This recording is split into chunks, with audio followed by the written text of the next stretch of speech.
LAC पर तनाव को कम करने की कोशिशों के बीच भारतीय सेना लद्दाख में सर्दियों में तैनाती की तैयारी कर रही है। उम्मीद है कि क्षेत्र में जल्द तनाव घट सकता है।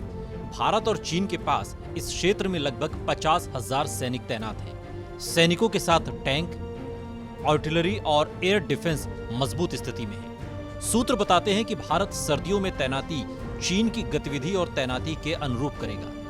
खबर के मुताबिक लद्दाख में सर्दियों की स्थिति में ज्यादा ऊंचाई वाले क्षेत्रों से सेना को नीचे आना पड़ सकता है और सैनिकों की संख्या में भी कमी की जा सकती है। एक अधिकारी के मुताबिक हमें इंतजार करना होगा कि वहां कितने सैनिकों की जरूरत होगी। सर्दियों के बावजूद भी महत्वपूर्ण जगहों पर भारतीय सैनिकों की तैनाती बरकरार रखी जा सकती है। हालांकि अधिकारी ने यह भी कहा कि चीनी बेस और पैंगोंग त्सो की ऊंचाई को कवर करना ज्यादा मुश्किल है।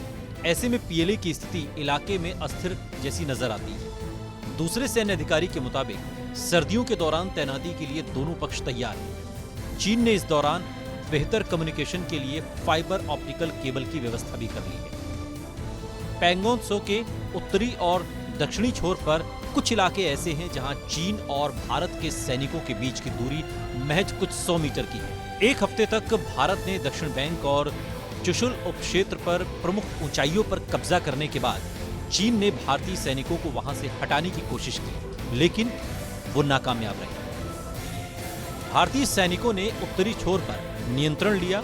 ऊंचाई के क्षेत्र पर पोजीशन लेने के दौरान एक घटना हुई थी जिसमें दोनों पक्षों ने 100 से 200 राउंड तक हवाई फायरिंग की। यह घटना मॉस्को में भारतीय विदेश मंत्री एस जयशंकर और चीन के विदेश मंत्री की मुलाकात से पहले हुई।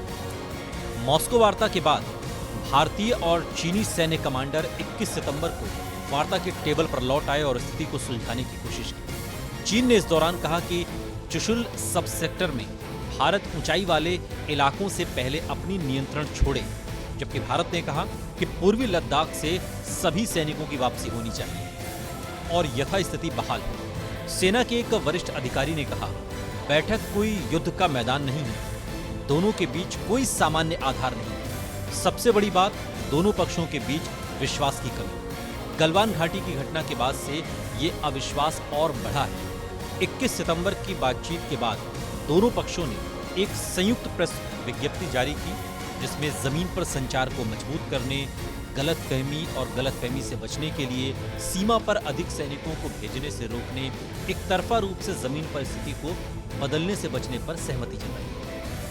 देश और दुनिया की तमाम बड़ी खबरों के लिए देखते रहिए टीवी9 भारतवर्ष। क्या आप पर भी बरपा है जालसाजी का कहर? सपने टूटे आपके, न घर के न घाट के।